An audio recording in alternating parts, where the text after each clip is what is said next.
नमस्ते। हम सब सूचना का अधिकार यानी आरटीआई एक्ट की बात करते हैं। सवाल पूछने की, सरकार से जवाबदेही मांगने की ताकत। लेकिन क्या कभी हमने ये सोचा है कि इस ताकतवर कानून के पर्दे के पीछे क्या है? वो कौन सी मशीनरी है, कौन से नट बोल्ट हैं जो इस पूरे सिस्टम को चलाते हैं? आज हम आरटीआई एक्ट के इसी बैक स्टेज को कह सकते हैं खंगालेंगे। हम धारा 27 से 31 पर एक गहरी चर्चा करेंगे। ये सिर्फ कानूनी धाराएं नहीं हैं, बल्कि ये शक्ति, संतुलन और लोकतंत्र की असल परीक्षा की कहानी है। बिल्कुल सही कहा। अक्सर हम सिर्फ एक्ट के उन हिस्सों पर ध्यान देते हैं जो सीधे सीधे नागरिक को अधिकार देते हैं, लेकिन ये जो धाराएं हैं ये उस ढांचे की बात करती हैं जो उन अधिकारों को या तो हकीकत बनाते हैं या फिर खोखला कर सकते हैं। आज की हमारी बातचीत का मिशन यही समझना है कि ये नियम बनाने की जो शक्ति है वो कैसे पारदर्शिता के वादे को निभाती भी है और कभी-कभी उस पर सवाल भी खड़े कर देती है। तो चलिए इस इंजन रूम में उतरते हैं और शुरू करते हैं पहली और शायद सबसे ताकतवर धारा से, धारा 27। इसका शीर्षक है उपयुक्त सरकार द्वारा नियम बनाने की शक्ति। आसान भाषा में इसका क्या मतलब है? इसका सीधा सा मतलब है कि केंद्र और राज्य सरकारों को आरटीआई कानून को जमीन पर उतारने के लिए नियम बनाने का अधिकार दिया गया है। अच्छा। आप सोचिए, संसद ने कानून का एक ढांचा तो बना दिया, लेकिन हर छोटी बड़ी बात वो कानून में नहीं लिख सकती। जैसे आरटीआई अर्जी के साथ कितनी फीस लगेगी। हाँ, ये तो प्रैक्टिकल बात है। या अगर जानकारी 100 पन्नों की है तो फोटोकॉपी के कितने पैसे लगेंगे। जानकारी सीडी में चाहिए तो उसकी कीमत क्या होगी।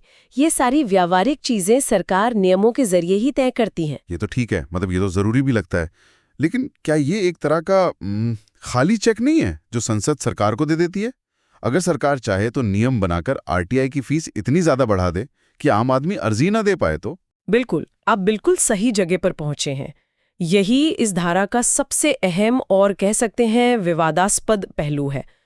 इस व्यवस्था को प्रत्यायोजित विधान या डेलीगेटेड लेजिस्लेशन कहते हैं। Delegated legislation? हाँ, इसका मकसद काम को आसान और कुशल बनाना है, लेकिन इसमें हमेशा शक्ति के दुरुपयोग का खतरा बना रहता है, जैसा कि आपने अभी इशारा किया। और इसका सबसे बड़ा उदाहरण हमें 2019 के संशोधन के बाद देखने को मिला। हाँ, वो संशोधन तो काफी चर्चा में रहा था। उसका इस धारा से क्या लेना देना है? सीधा लेना देना है। देखिए, 2019 से पहले केंद्रीय और राज्य सूचना आयुक्तों का कार्यकाल 5 साल का तय था। कानून में तय था? हाँ, एक्ट में तय था। और उनके वेतन सुप्रीम कोर्ट के जजों के बराबर थे। इससे उनकी स्वतंत्रता सुनिश्चित होती थी। ठीक है। लेकिन संशोधन के बाद धारा 27 के तहत नियम बनाने की शक्ति का इस्तेमाल करके केंद्र सरकार को यह अधिकार मिल गया कि वो आयुक्तों का कार्यकाल और उनके वेतन भत्ते खुद तय करेगी। ओहो, मतलब जो पद पहले कानून से संरक्षित था, हाँ, अब वो सरकार के बनाए नियमों पर निर्भर हो गया। ठीक समझे। और आलोचकों का यही कहना है कि ये डेलीगेटेड लेजिस्लेशन का इस्तेमाल कानून की आत्मा को कमजोर करने के लिए किया गया। क्योंकि अगर किसी सूचना आयुक्त का कार्यकाल और वेतन सरकार की मर्जी पर निर्भर करेगा तो वो शायद सरकार के खिलाफ कड़े फैसले लेने में झिझक सकता है। जाहिर है। तो हाँ, ये धारा कानून को चलाने के लिए जितनी जरूरी है उतनी ही खतरनाक भी हो सकती है। ठीक है, तो धारा 27 सरकार को नियम बनाने की बहुत बड़ी शक्ति देती है। लेकिन भारत में सिर्फ सरकारी तो नहीं है, हमारी अदालतें हैं, संसद और विधानसभाएं हैं। क्या उन पर भी सरकार के बनाए नियम लागू होते हैं? ये तो उनकी स्वतंत्रता के खिलाफ होगा। बहुत अच्छा सवाल है, और यही हमें अगली धारा पर लाता है, धारा 28। इसका शीर्षक है सक्षम प्राधिकारी द्वारा नियम बनाने की शक्ति। सक्षम प्राधिकारी या कॉम्पिटेंट अथॉरिटी? अच्छा, इसमें कौन कौन आता है? कोर्ट के लिए हाई कोर्ट के मुख्य न्यायाधीश, अपने हाई कोर्ट के लिए। अच्छा। लोकसभा के स्पीकर और राज्यसभा के सभापति संसद के लिए, और विधानसभाओं के स्पीकर। ये धारा इन सभी को अपने अपने संस्थानों में आरटीआई लागू करने के लिए खुद के नियम बनाने का अधिकार देती है। मतलब सुप्रीम कोर्ट से जानकारी मांगने के नियम हाँ, किसी सरकारी मंत्रालय से जानकारी मांगने के नियमों से अलग हो सकते हैं? बिल्कुल हो सकते हैं। कोई उदाहरण है इसका कि ये असल में कैसा दिखता है? हाँ, मान लीजिए कि किसी मंत्रालय में आरटीआई फीस 10 रुपए है और आप उसे ऑनलाइन जमा कर सकते हैं। लेकिन सुप्रीम कोर्ट अपने नियमों में ये तय कर सकता है कि फीस 50 रुपए होगी और उसे सिर्फ कोर्ट रजिस्ट्री में ही जमा किया जा सकेगा। या वो ये नियम बना सकते हैं कि जजों के आपसी विचार विमर्श से जुड़ी जानकारी को कैसे दिया जाएगा, उसकी प्रक्रिया अलग होगी। इस धारा का मकसद ही यही है कि न्यायपालिका और विधायिका जैसी स्वतंत्र संस्थाओं की स्वायत्ता बनी रहे और सरकार उन पर अपने नियम न थोप सके। बिल्कुल, ये पारदर्शिता और संस्थागत स्वतंत्रता के बीच एक बहुत जरूरी संतुलन बनाती है। समझ गया। तो अब हमारे पास दो तरह की संस्थाएं हैं जो नियम बना रही हैं। एक तरफ सरकार, हाँ, और दूसरी तरफ ये सक्षम प्राधिकारी। ये तो बहुत ज्यादा शक्ति हो गई जो संसद ने दूसरों को दे दी। तो क्या इन पर नजर रखने वाला कोई नहीं है? कोई सेफ्टी वॉल्व है कि ये मनमाने नियम ना बना दे? हाँ, और वो सेफ्टी वॉल्व बहुत महत्वपूर्ण है। यहीं पर धारा 29 की भूमिका आती है। इसका शीर्षक है नियमों का रखा जाना। इसका क्या मतलब है? कहाँ रखा जाना? इसका मतलब है कि धारा 27 के तहत केंद्र सरकार जो भी नियम बनाएगी उसे संसद के दोनों सदनों, लोकसभा और राज्यसभा के पटल पर रखना अनिवार्य है। अच्छा, है 30 दिन? हाँ, यह समय एक सत्र में पूरा हो सकता है या टुकड़ों में कई सत्रों में भी। इस दौरान सांसद उन नियमों पर बहस कर सकते हैं, उनमें बदलाव का प्रस्ताव दे सकते हैं या उन्हें पूरी तरह से रद्द भी कर सकते हैं। अच्छा, ये सरकार की नियम बनाने की शक्ति पर संसद की निगरानी है। ये लोकतंत्र में चेक्स एंड बैलेंसेस का एक क्लासिक उदाहरण है। ये सुनने में तो बहुत मजबूत व्यवस्था लगती है, लेकिन क्या ये कागज पर ही मजबूत है या असल में भी काम करती है? मेरा मतलब है, हमारी संसद में इतने सारे बिल और मुद्दे होते हैं, क्या इन नियमों पर सच में कोई गहराई से ध्यान देता है? आपका सवाल सीधा मुद्दे की जड़ पर है। सैद्धांतिक रूप से ये एक बेहतरीन व्यवस्था है, लेकिन व्यवहार में ये निगरानी अक्सर बहुत कमजोर साबित होती है। ऐसा क्यों? आमतौर पर संसद में एक साथ सैकड़ों नियमों को रख दिया जाता है और उन पर विस्तार से बहस करने का समय या कहिए इच्छा शक्ति दोनों की कमी होती है। ये तो है।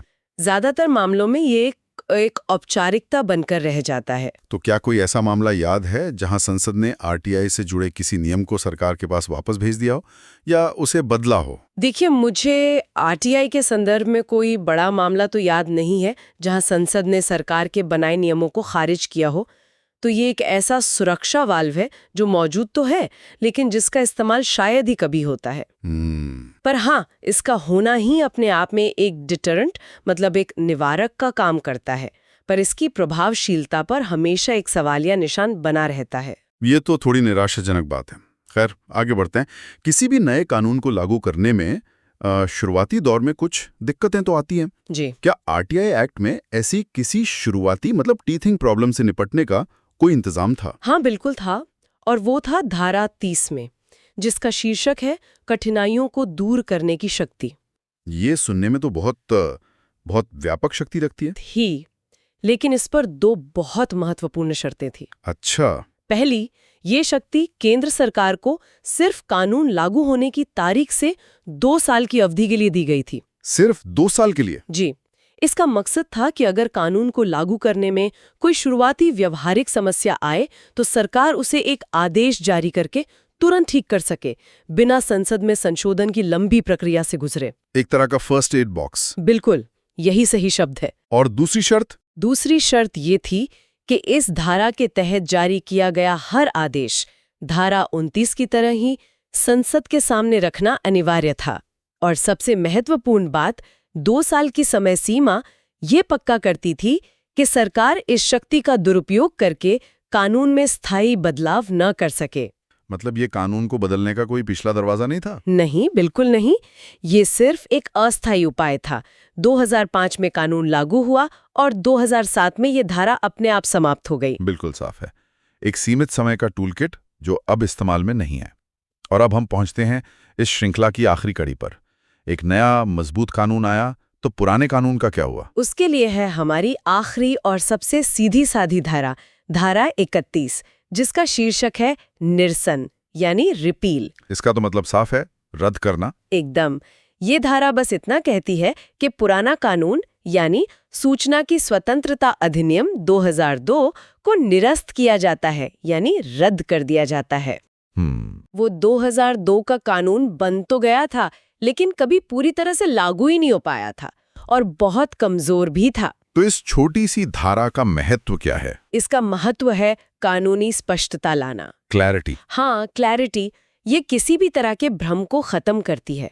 ये साफ तौर पर कहती है कि अब से भारत में सूचना के अधिकार के लिए सूचना का अधिकार अधिनियम 2005 ही एकमात्र और सर्वोच्च कानून होगा। इसने एक कमजोर और लगभग बेजान कानून की जगह एक मजबूत और व्यापक कानून को स्थापित किया और यहीं से भारत में पारदर्शिता के एक नए युग की शुरुआत हुई। तो आज हमने आरटीआई एक्ट की कानूनी लिखावट के पीछे छिपी शक्ति और राजनीति को समझा है। हाँ। धारा 27 और 28 नियम बनाने की शक्ति देती हैं। धारा 29 उस शक्ति पर निगरानी रखने की कोशिश करती है। धारा 30 शुरुआती दिक्कतों से निपटती है और धारा 31 पुराने को हटाकर नए के लिए रास्ता साफ करती है। ये सिर्फ प्रक्रिया नहीं बल्कि लोकतंत्र में शक्ति के बंटवारे और इसकी सीमाओं की कहानी है। के पास होने पर खत्म नहीं होती। सही बात है। असल में वो तो वहां से शुरू होती है, इन नियमों और प्रक्रियाओं के गलियारों में। और जाते जाते हमारे सुनने वालों के लिए एक सवाल छोड़ जाते हैं। हमने धारा 29 में संसदीय निगरानी के बारे में बात की और देखा कि ये अक्सर एक औपचारिकता होती है। ये हमें एक बड़े सवाल पर लाता है। जब हम नागरिक के तौर पर किसी नए कानून की मांग करते हैं या किसी मौजूदा कानून का समर्थन करते हैं तो हमारा ध्यान अक्सर कानून के बड़े बड़े वादों और अधिकारों पर होता है। लेकिन हम कितनी बार इन बोरिंग लगने वाली प्रक्रियात्मक धाराओं पर ध्यान देते हैं जो ये तय करती हैं कि असली शक्ति किसके हाथ में होगी। शायद असली लड़ाई उन सुर्खियों में नहीं बल्कि कानून के इन बारीक प्रिंट में लड़ी जाती है। इस पर सोचिएगा जरूर।